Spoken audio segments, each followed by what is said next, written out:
Assalamualaikum warahmatullahi wabarakatuh.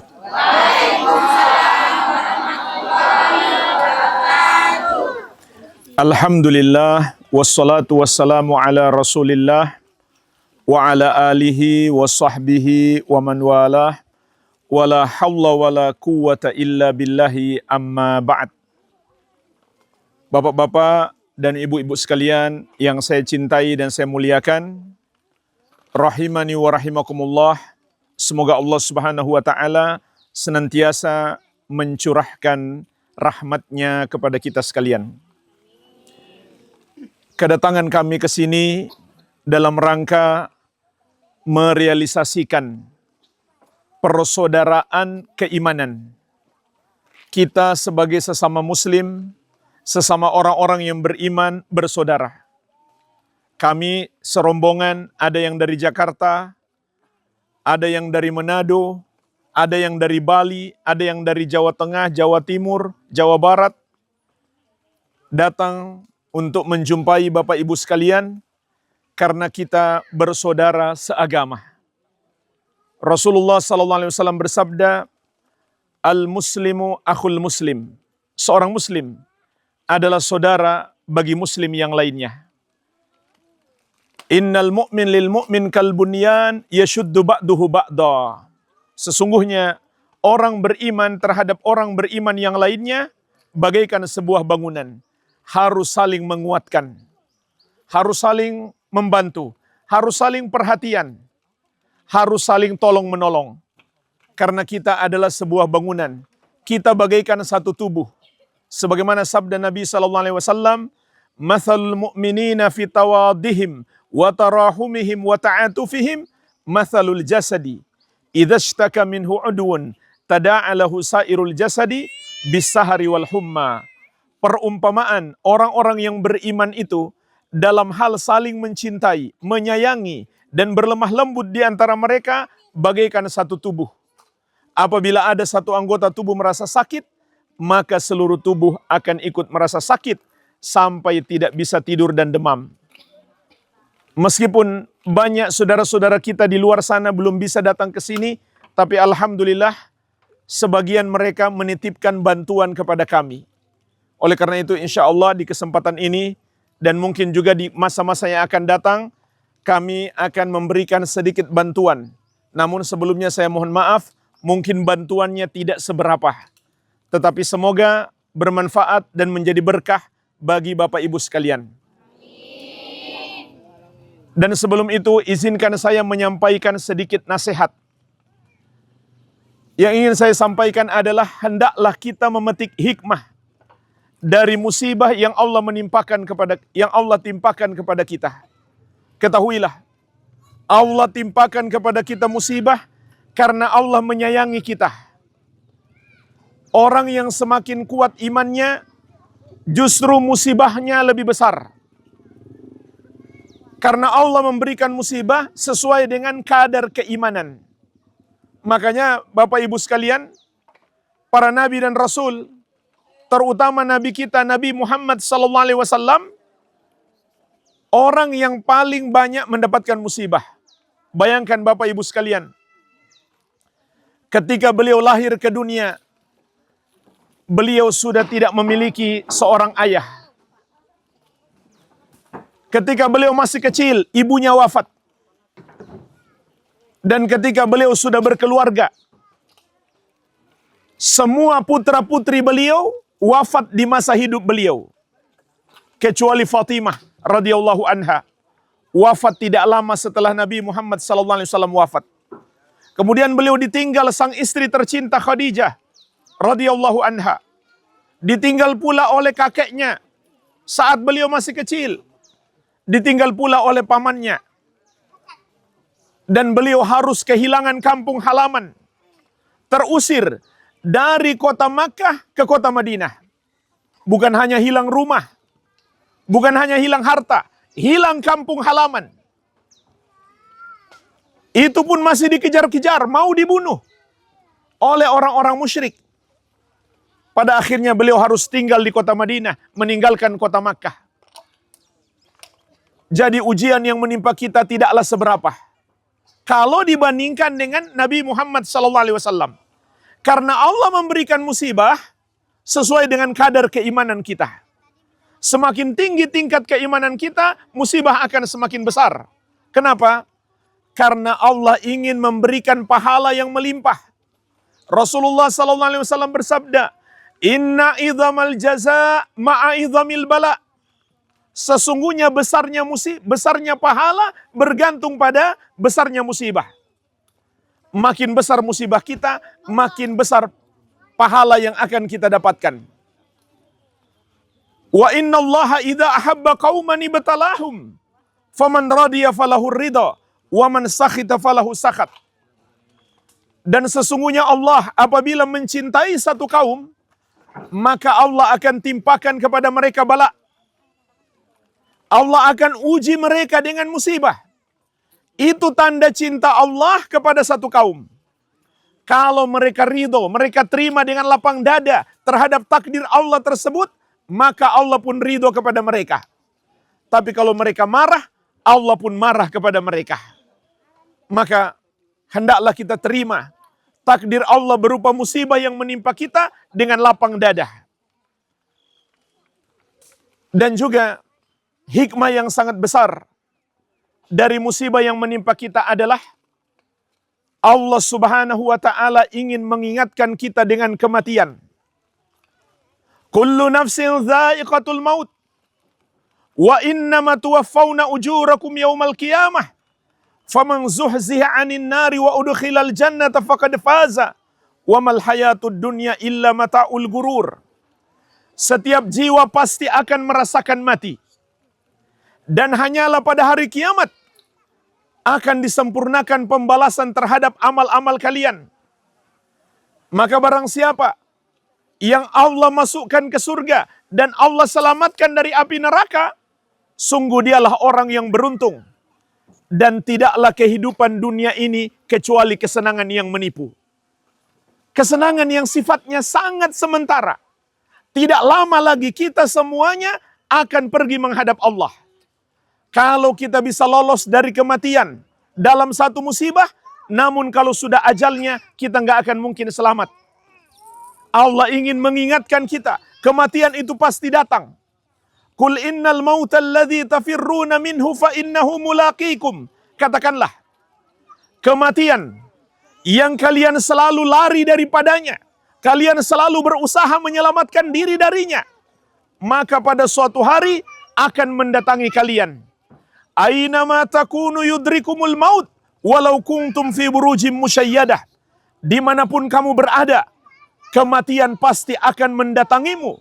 Meskipun kamu berlindung di dalam sebuah benteng yang sangat kokoh. Oleh karenanya, Nabi Muhammad SAW memerintahkan kepada kita, aksiru dzikra hadzimil ladzat. Perbanyaklah mengingat pemutus segala kelezatan dunia. Perbanyak mengingat pemutus segala kenikmatan dunia, yaitu kematian. Melalui musibah Bapak Ibu sekalian, Allah ingin mengingatkan kita dengan kematian, agar kita berbekal. Ketika Nabi Muhammad SAW ditanya, wa ayyul mu'minina akyas, wahai Rasulullah, orang mukmin manakah yang paling cerdas? Orang muslim manakah yang paling pintar? Maka perhatikan apa jawaban Nabi Muhammad SAW. Aktsaruhum lil mauti dzikra wa ahsanuhum lima ba'dahu istidadan. Ulaikal akyas. Orang mukmin yang paling cerdas, orang muslim yang paling pintar adalah yang paling banyak mengingat mati dan paling baik persiapannya untuk kehidupan setelah mati. Maka mereka itulah orang-orang yang cerdas. Hendaklah kita ingat kepada kematian. Bukan hanya ingat mati, tapi bagaimana nasib kita setelah mati. Sebenarnya Bapak Ibu sekalian, bukan soal bagaimana kita mati, tapi bagaimana nasib kita setelah mati. Maka itu ditentukan di akhir hayat kita. Apakah husnul khatimah atau su'ul khatimah? Husnul khatimah itu adalah orang yang mati dalam keadaan taat kepada Allah. Meskipun dia mati secara mengenaskan, tertimbun longsor, atau hanyut di bawah banjir, tapi dia dalam keadaan taat kepada Allah, itu namanya husnul khatimah. Meskipun dia meninggal wajar di atas ranjang, tapi dia bermaksiat kepada Allah, belum bertobat kepadanya, itu namanya su'ul khatimah. Itu yang paling penting karena Nabi SAW bersabda, innamal a'mal bi khawatimiha. Sesungguhnya amalan-amalan itu tergantung pada penutupannya. Oleh karena itu Bapak Ibu sekalian, orang yang cerdas, dia selalu ingat mati dan dia fikirkan bagaimana nasibnya setelah mati. Maka apa bekal kita untuk menghadap Allah Subhanahu wa taala dalam kehidupan setelah mati, kehidupan yang hakiki. Ketahuilah Bapak Ibu sekalian, bekal yang paling utama yang menjamin keselamatan kita adalah mentauhidkan Allah, beriman hanya kepadanya, dan menjauhi perbuatan dosa syirik. Kita yakin hanya Allah Subhanahu wa taala satu-satunya Tuhan kita yang maha kuasa atas kita. Dan pada musibah yang menimpa kita, Allah Subhanahu wa taala juga ingin menunjukkan kepada kita dia benar-benar maha kuasa. Sedangkan kita hanyalah makhluk yang lemah, tidak berdaya melawan air, tidak berdaya melawan lumpur. Dan itu baru musibah yang sedikit. Allah Subhanahu wa taala maha mampu menimpakan musibah yang lebih besar daripada itu. Agar kita semakin beriman, Allah Subhanahu wa taala dialah yang maha kuasa. Kita sebagai hamba tidak patut menyombongkan diri, harus selalu tunduk kepadanya. Dan yang paling penting, kita yakin hanya Allah yang berhak disembah.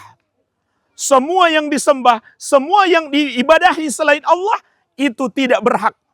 Karena hanya Allah yang maha kuasa. Semua selain Allah hanyalah makhluk yang lemah, yang rendah, yang hina.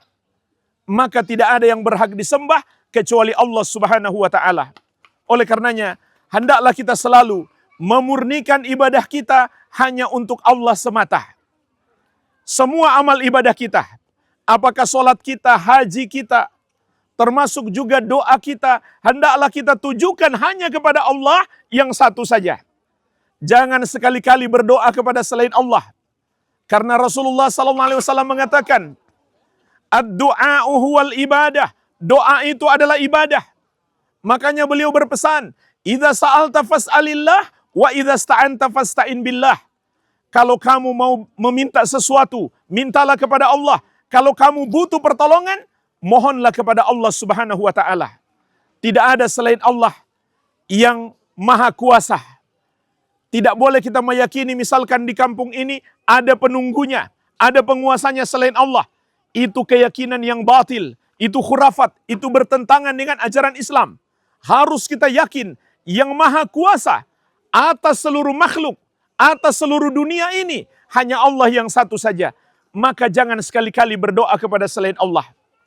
Jangan pula menyembelih untuk persembahan, untuk sesajen, sebagai pengagungan kepada selain Allah.